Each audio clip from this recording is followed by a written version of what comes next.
नमस्कार, आप देख रहे हैं जगदूत राष्ट्रीय हिंदी समाचार पत्र का चैनल जगदूत न्यूज में आपका स्वागत है। देखिए रोहतास से हमारे प्रतिनिधि संदीप बेलारी की रिपोर्ट। पति की हत्या कर दी गई है। पुलिस तुरंत वहां पहुंची। डायल 112 की टीम और जो पेट्रोलिंग टीम थी उसके पहुंचने के तुरंत बाद ही उन्होंने देखा कि दो लोग उस घर से कूदकर भागने की कोशिश कर रहे हैं, जिनके द्वारा उन दोनों को पकड़ा गया, जो परिवार के लोग थे उनके सहयोग से। उसके पकड़े जाने पर पूरा मामला निकलकर सामने आया कि इस पूरे घटना में मोहम्मद अशरफ की हत्या की गई। मोहम्मद अशरफ की हत्या उसकी पत्नी रेशमा खातून ने अपने सहयोगी मोहम्मद इफ्तिखार हसन और मोहम्मद जमशेद के साथ मिलकर एक बहुत ही क्रूर तरीके से एक साजिश के तहत ये हत्या की गई। इसमें पूरा मामला यह है कि जो रेशमा खातून है उसका प्रेम प्रसंग पिछले 8-9 साल से मोहम्मद इफ्तिखार हसन, जो नीलकोठी का रहने वाला था, उसके साथ चल रहा था। इस प्रेम प्रसंग की वजह से जो विवाद हुआ उसकी वजह से इफ्तिखार हसन की अपने परिवार के साथ यहाँ से कोलकाता शिफ्ट हो गया और वहाँ पर काम कर रहा था, लेकिन फिर भी वह लगातार रेशमा खातून के संपर्क में था। इसी बीच जो मृतक मोहम्मद अशरफ है उसकी तबीयत खराब थी।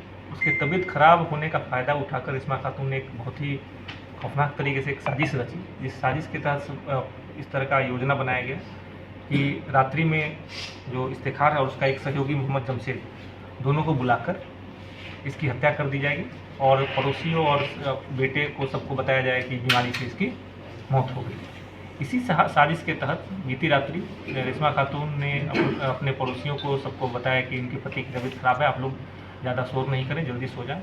ऐसा बोल के अपने बच्चों को और सारे जो ऊपर रहने वाले किराएदार थे उनको सुला दिए और रात्रि लगभग 1 बजे के आसपास धीरे से दरवाज़ा खोल के दोनों को अपने घर में प्रवेश करा दिया। उसके बाद जो रेशमा खातून का कमरा है उसके और उसके बच्चे जो जिस कमरे में सोते हैं उसके बीच एक ग्रिल है। दोनों अपने सहयोगियों को अपने कमरे में घुसाकर उस ग्रिल को बंद कर दिया ताकि बच्चे अंदर नहीं आ पाए। जब इन तीनों के द्वारा मिलकर जो मोहम्मद अशरफ उसकी हत्या करने की कोशिश की जाने लगी तो अशरफ चिल्लाए। अशरफ के चिल्लाने की बात सुनकर उनके दोनों बेटे निकल कर आए। उनके द्वारा दरवाज़ा पीटने पर इसने बोला कि तुम्हारे पिता की तबीयत खराब है, हम उसका मालिश कर रहे हैं, इसलिए वो चिल्ला रहे हैं। फिर भी बेटों को शक हुआ। उनके द्वारा ज़ोर ज़ोर से चिल्लाकर अपने जो नीचे पड़ोसी थे उनको बुला लिया गया और उनके द्वारा आधा घंटा तक दरवाज़ा पीटने पर दरवाज़ा खुला। दरवाज़ा खुलने पर उन दोनों लोगों ने देखा कि जो मोहम्मद अशरफ है वो मर चुके थे और जो दोनों हत्यारे थे वो भागकर बालकनी में छुपे हुए थे। जब परिजनों ने उन दोनों को पकड़ लिया तो भागने की कोशिश में छत से जो उसमें से एक अपराधी था वो कूद गया और कूद के वो भाग नहीं पाया। भागने के क्रम में पुलिस द्वारा उसको पकड़ लिया।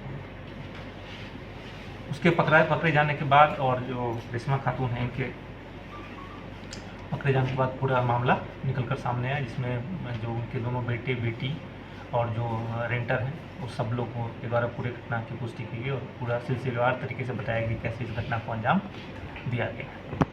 इस प्रकार इस हत्याकांड में पुलिस और के द्वारा त्वरित कार्रवाई करते हुए और परिजनों द्वारा भी समय रहते पुलिस को सूचना दी गई, जिसकी वजह से अपराधी भागने में नाकामयाब रहे। उनको घटनास्थल से पकड़ा गया। इस घटना में पूरी तरह से तकनीकी और मानवीय साक्ष्य मौजूद है। जिस तरीके से इस घटना को अंजाम दिया गया इसमें तुरंत ही चार्जशीट करके इन लोगों को सजा दिलाने की कार्रवाई की जाए।